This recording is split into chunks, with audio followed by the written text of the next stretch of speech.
بسم اللہ الرحمن الرحیم امن خلق السماوات والارض وانزل لکم من السماء ماء۔ حضرات گرامی قدر، آج آپ کے سامنے 20ویں پارے کے بعض اہم مضامین کو رکھنے کی کوشش کروں گا۔ اللہ رب العزت نے 20ویں پارے کے بنیاد کے اوپر سب سے پہلے اپنی کاریگری کا، اپنی کارکردگی کا ذکر کیا ہے۔ اللہ رب العزت فرماتے ہیں، سوال کر کے فرماتے ہیں، دنیا کے لوگوں مجھے بتلاؤ تو صحیح، کون ہے جس نے آسمان کو پیدا کیا؟ دنیا کے لوگوں مجھے بتلاؤ تو صحیح، کون ہے جس نے زمینوں کو پیدا کیا؟ کون ہے جو آسمان سے بادلوں کے ساتھ یا بغیر بادلوں کے تمہارے اوپر بارش کا نزول کرتا ہے؟ اور اللہ فرماتے ہیں، مجھے بتلاؤ تو صحیح، کون ہے جو اس بارش سے تمہارے لیے باغات کو اگاتا ہے؟ اور اللہ رب العزت نے آگے فرمایا سوالیہ انداز میں، الہ مع اللہ، اتنے کام میں کرتا ہوں، آسمانوں کو میں نے بنایا، زمین کو میں نے بنایا، تمہارے لیے بارش کا نزول میں نے کیا، بارش سے تمہارے لیے باغات کو، لہلاتے پھلوں اور پھولوں کو میں نے اگایا، پھر تم کہتے ہو الہ مع اللہ، اللہ کے علاوہ کوئی اور الہ بھی ہے؟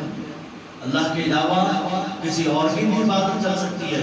اللہ رب العزت نے فرمایا بل ہم قوم یعدلون، یہ ایسے قوم کا ایسا عدل، یعنی ہر کام اللہ کرنے والا، اور یہ کس طرح کا عدل کر رہی ہے، اللہ کی حکمت کو توڑ رہی ہے، اللہ کی کاریگری کو نیچے دبا رہی ہے۔ آگے اللہ رب العزت نے کئی ایک سوالات کیے، کون ہے جو لاچار کی، بے بس کی، مجبور کی باتوں کو سننے والا؟ کون ہے جو ان کی تکلیفوں کو دور کرنے والا؟ کون ہے جو بے بس کی؟ کون ہے جو علم غیب کو جاننے والا، غیب کی باتوں کو جاننے والا؟ بے حساب اللہ نے سوال کرنے فرمایا الہ مع اللہ، کیا آپ بھی تم کہتے ہو اللہ کے علاوہ کوئی اور الہ ہے؟ میرے بھائیو، اللہ رب العزت واحد اکیلا الہ ہے، اللہ اکیلا خالق ہے، ہر چیز کو پیدا کرنے والا، ہر چیز کو بنانے والا، زمین کو بنانے والا، آسمانوں کو بنانے والا اللہ ہے۔ اللہ رب العزت نے اسی بارے کے اندر فرمایا، نبی صلی اللہ علیہ وسلم کو مخاطب ہو کے، انک لا تسمع الموتى، اے نبی صلی اللہ علیہ وسلم، آپ مردوں کو نہیں سنا سکتے۔ یہ جو قبروں کے اندر جا چکے ان کی بات نہیں ہو رہی، جو دنیا سے، دنیا کے اندر ابھی موجود ہے، مردہ ہو چکے ہیں، اے نبی آپ نہیں سنا سکتے۔ کہتے ہیں اللہ کے نبی صلی اللہ علیہ وسلم خالقون، ہر چیز کا اختیار رکھتے ہیں، ہمارے پاس روز کہتے ہیں، لیکن اللہ رب العزت کیا کہتا ہے؟ اے نبی آپ مردوں کو سنا ہی نہیں سکتے۔ اگر آپ ہر چیز کا اختیار رکھتے ہیں تو مردوں کو سنانے کا اختیار بھی ہونا چاہیے تھا نا۔ اللہ نے کہہ دیا مردوں کو چھوڑو، آپ بہرے آدمی کو نہیں سنا سکتے، جس کے کان نہیں ہیں۔ نبی صلی اللہ علیہ وسلم کو اللہ کہہ رہے ہیں اے نبی آپ مردوں کو چھوڑیے، جو قبروں میں جا چکے ہیں تم ان کو پکارتے، جو مردے ہیں وہ نہیں سن سکتے، آپ مردوں کو بھی چھوڑیں، مردوں کو بھی چھوڑیں، آپ بہرا آدمی جس کا دل بھی سلامت ہے، جس کا دماغ بھی سلامت ہے، جس کی آنکھیں بھی سلامت ہے، جس کی زبان بھی سلامت ہے، جس کا پورا جسم کے اندر رگوں کے اندر خون جاری ہے، روح موجود ہے، سارا کچھ موجود ہے، اس کی سماعت نہیں، اس کے کان بہرے ہو چکے ہیں، اے نبی آپ اس کو نہیں سنا سکتے۔ نبیوں کو اتنا بھی اختیار اللہ نے نہیں دیا، نبیوں کو اتنا بھی اختیار نہیں دیا، اور عام بندوں کو کیسے اختیار ہو سکتا ہے کہ مردوں کو سنا دیں یہ مردے؟ اور اللہ رب العزت نے کیا کمال بات سمجھائی۔ اللہ رب العزت فرماتے ہیں وَلَوْ سَمِعُوا مَا اسْتَجَابُوا لَهُ يَوْمَ الْقِيَامَةِ، فرض کیا، پہلے تو واضح طور پر کہہ دیا کہ آپ سنا ہی نہیں سکتے، پھر اگر فرمایا قرآن کے الفاظ ہیں، اللہ فرماتے ہیں اگر وہ مردے تمہاری باتوں کو سن بھی لیں مَا اسْتَجَابُوا لَهُ يَوْمَ الْقِيَامَةِ، تمہیں قیامت کی صبح تک اور تمہیں کسی چیز کا جواب نہیں دے، سن تو لیں گے۔ فرض کیا اللہ نے کہا اگر تم کہتے ہو کہ سنتے ہیں، پہلے تو کہا سنتے ہی نہیں، اگر تم کہتے ہو کہ سنتے ہیں اگر سن بھی لے قیامت تک میں تمہاری پکار کا جواب نہیں دیں گے.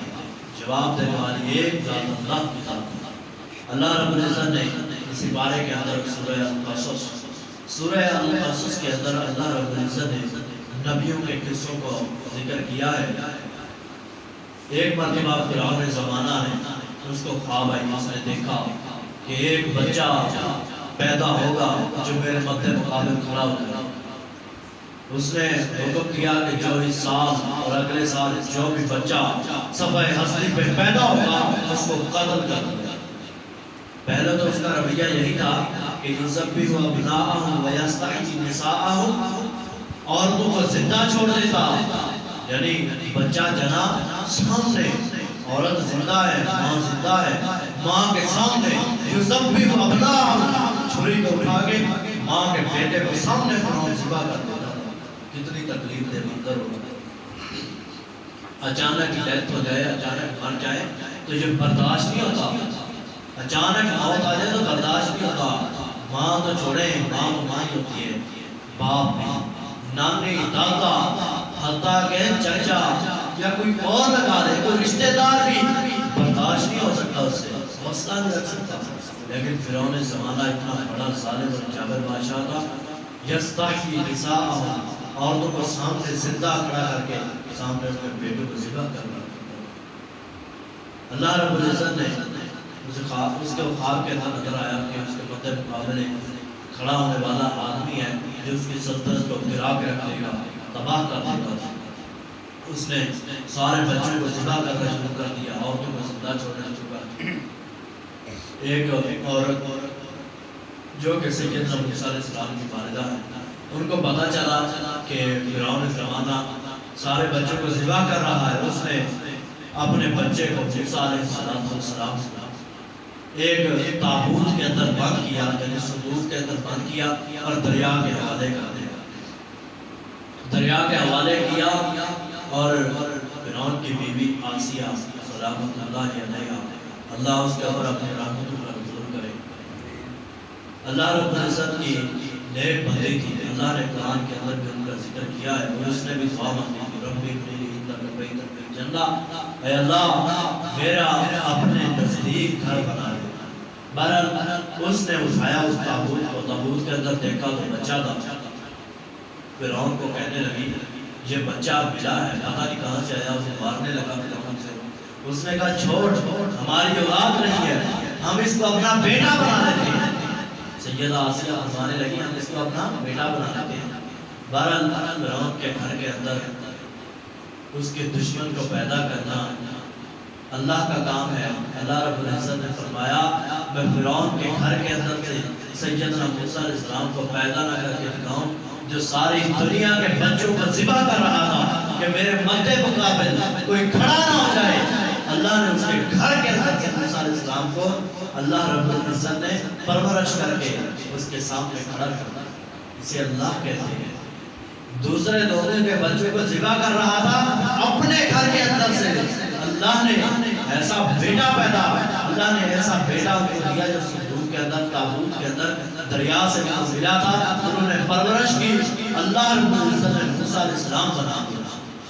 بہرحال سیدنا موسیٰ علیہ السلام نے بہت زیادہ میدان مارے فرعون کے ساتھ.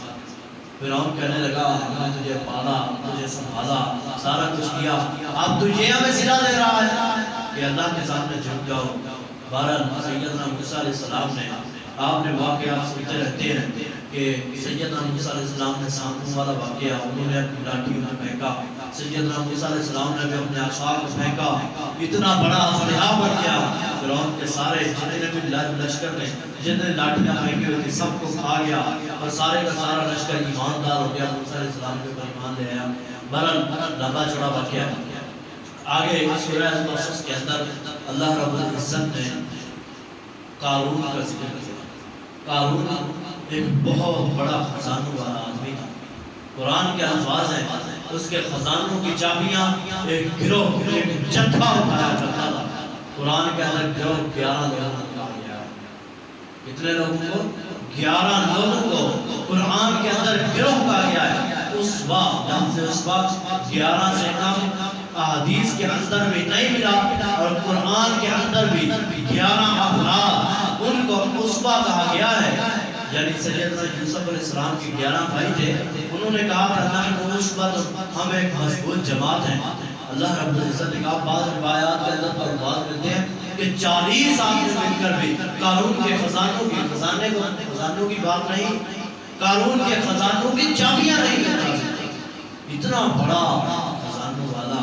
اور کسی نے پوچھا، اے قارون تو اللہ کا شکر گزار بن جا، اللہ نے تجھے اتنا دیا ہے۔ کہنے لگا، هل اوتیتہ علی علم عندی، یہ مجھے اللہ نے نہیں عطا کیا، بلکہ یہ مجھے جو سارے کا سارا ملا ہے میرے علم کی بنیاد کے اوپر ملا ہے، میں نے اپنے تجربہ کاری سے، اپنی تجزیے سے یہ سارا کچھ بنایا ہے، مال اپنے تجربے سے جمع کیا ہے۔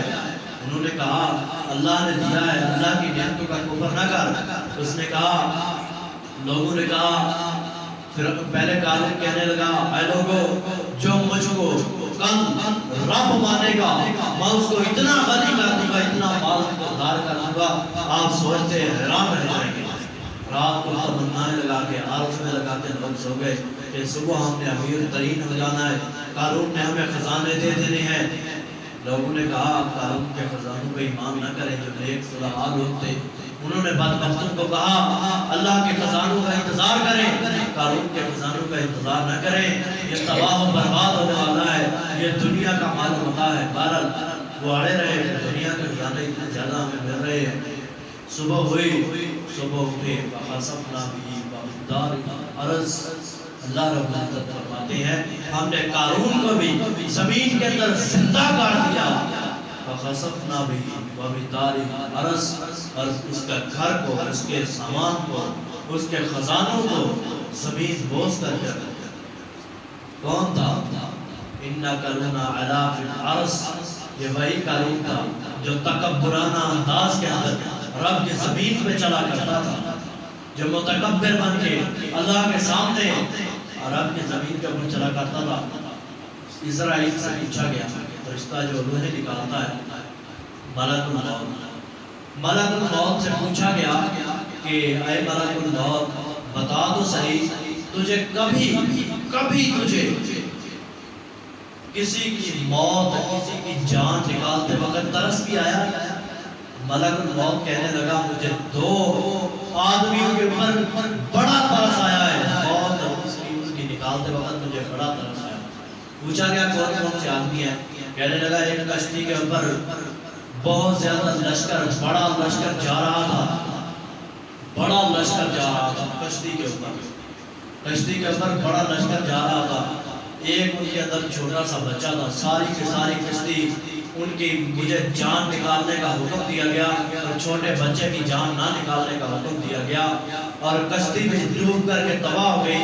چھوٹا بچہ ایک پھٹے کے اوپر موجود تھا کشتی کے۔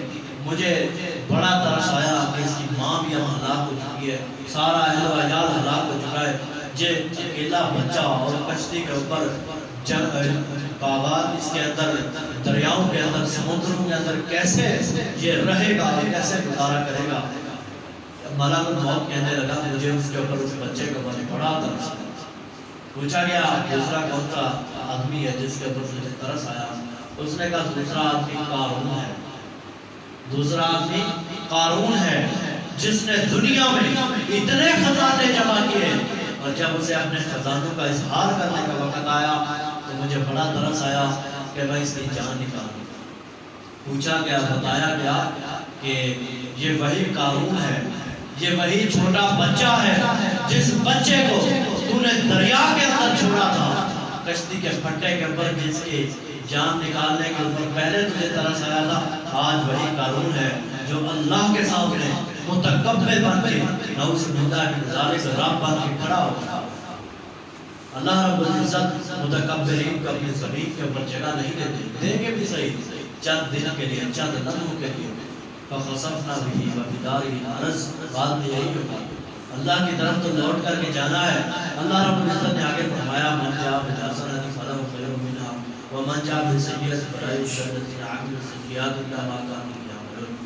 من جاء بالحسنۃ، جو اچھائی کی طرف آئے، برائی کو ترک کر دے، فلہ خیر منھا، اگر اس نے مسجد میں آنے کا 2 نوافل پڑھنے کا فرض کی بات ہی ہوئی، اس نے ایک بندے نے میں سے ہم نے ایک آدمی نے ارادہ کیا، پختہ ارادہ کیا، نیت کر لی کہ میں مسجد کے اندر جا کر اللہ کے سامنے 2 نفل اللہ کی رضا کے لیے پڑھنا چاہتا ہوں، اب وہ بندہ نہیں آ سکا، ارادہ بدل گیا، اب وہ بندہ نہیں آ سکا۔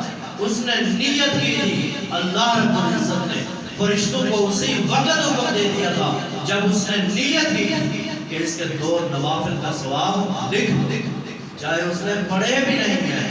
اللہ رب العزت نے کہا اگر بندہ پڑھ لے گا اللہ رب العزت اسے 70 گناہ طرف بڑھا دے گا، لیکن اگر پڑھے گا نہیں، اکیلی نیت کرے گا، ارادہ کرے گا، اللہ رب العزت اسے پڑھنے کا ثواب عطا کرتا ہے۔ یہ اللہ کی رحمت ہے اپنے بندوں کے، اللہ کی اتنی وسیع رحمت ہے۔ اللہ نے کہا من جاء بالسیئۃ فلا یجزی الذین عملوا السیئۃ الا ما کانوا یعملون، جو برائی کے اوپر آئے ارادہ کرتا ہے میں نے چوری کرنی ہے، ارادہ کیا کہ میں نے چوری کرنی ہے، اب وہ چوری نہیں کرنی، پختہ ارادہ کر لیا، چوری کے قریب پہنچ گیا، فرشتے اللہ رب العزت کو کہتے ہیں اے اللہ حکم دے دے ہم اس کے گناہ کو لکھ دیں۔ اللہ رب العزت نے کہا ٹھہر جاؤ، اس کے گناہ کو ابھی تک نہیں لکھا۔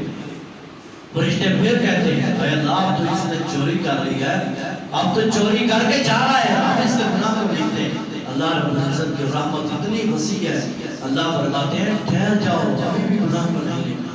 حتیٰ کہ حدیث کے الفاظ ہیں عصر کے وقت تک اگر بندے نے رات کو عشاء کے وقت بھی چوری کیا ہے، اللہ رب العزت اگلے دن کے عصر کے وقت تک فرشتوں کو روکے رکھتا ہے، اے فرشتوں اس بندے کے گناہ کو نہیں لکھنا۔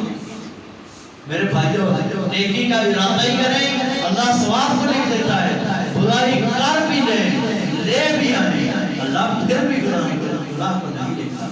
اللہ رب العزت جو سنایا ہے اس کو سمجھنے کی رحمت کی توفیق عنایت فرمائے۔ سبحان رب العزت کے ساتھ